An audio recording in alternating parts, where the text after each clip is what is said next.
And then there is stage 4 alcohol use disorder, and this is not a stage that I would wish upon any human being, because it is more horrible than I think most people could even understand. This is a situation where your life completely is consumed by alcohol. It's regulated by alcohol, and you're surviving because you're able to still get alcohol into your body somehow.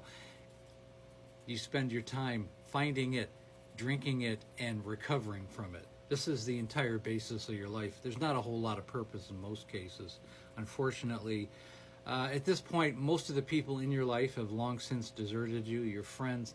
Nobody really wants to be around someone who's such an active alcoholic when it's really consumed that person. Most of the people you're going to be around will be other alcoholics. You know, you may tend to go to a bar or something.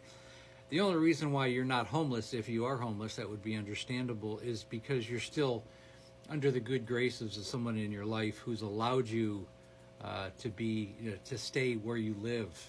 You know, could be a spouse, could be children. Someone's taking care of you, or maybe you have, some kind of insurance. You've reached an age where you might have Medicare or Medi-Cal.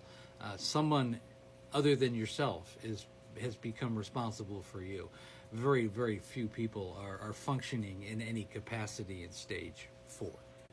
And the horrible thing about stage 4 alcoholism, not just for the alcoholic, but for anybody that really cared for that person at some point in their life, is that it's become such a dismal situation. It's become such a one failure after another, and it becomes a series of toxic, drama-filled occasion, one after the other, because of the alcohol.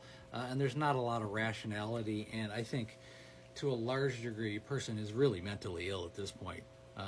You will be chemically, emotionally, physically dependent on alcohol. You will be in absolute denial, and you will probably a person, even if you recognize that you have an issue and it's killing you, that's arbitrary, because you're going to continue to drink anyways. I mean, I've known stage 4 alcoholics who've had their legs amputated because they have diabetes, and they still continue to drink, and their time is limited. I know people that they have cancer, they have lung cancer, their heart they have heart issues, and they still drink. Nothing is going to stop them. They may even have strokes or heart attacks, and they still drink. They have cirrhosis of the liver, and nothing is stopping them. Horrible place to be, and it's so painful for anybody around them that most people really just can't tolerate it, unfortunately. And then there's the obvious just health reasons. I mean, it's going to affect, at this point, obviously your liver, your kidneys, your pancreas, your heart, your esophagus. You're burning that out. It's going to infect your intestinal tract, your skin. It's going to be dried out. And then, Wernicke-Korsakoff, your brain will have early dementia if you've been drinking for 20 or 30 years, because your nutritional intake has been atrocious for years. And it's just, including your eyes. I mean, just the physicality of your body is just going to shut down. You're just going to have so many issues and so many problems. And unfortunately, for most people, they are not repairable.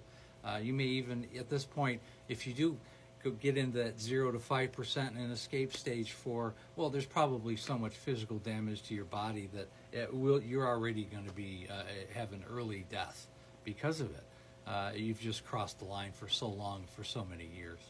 The sad part about it is that the people in your life will have long since, parted ways with you. Could even be children. You just can't be around that kind of toxicity and drama and blatant insanity, because this is a road to madness. And really, in this stage, a lot of people are homeless. I mean, this is part of the homeless population. The drugs and alcohol has just taken over their lives, and that's just who they've become. Or if you are living anywhere, it's probably underneath the care of somebody else. Either you have Medicare or Medi-Cal in the United States. Some kind of state funding is funding your where you live. Or maybe, you had enough put away by some miracle, but that's not the norm.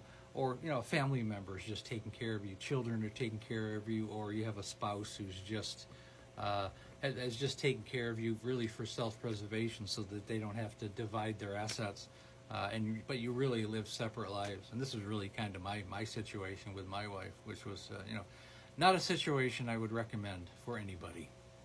So I really speak about stage 4 as being as bleak as it possibly can, because in a lot of situations it's even worse than that. When you've been incarcerated, maybe you got a DUI, you got behind the wheel of a car and you killed somebody, an innocent person, children maybe, and these are possibilities at this stage, because you're not a mentally stable human being. It's just so sad. I can't express that enough. So the whole point of this is prevention, and hopefully somebody watching this will realize this is not a road I want to go down. And if you find yourself headed in that direction, well, there's so many tools available.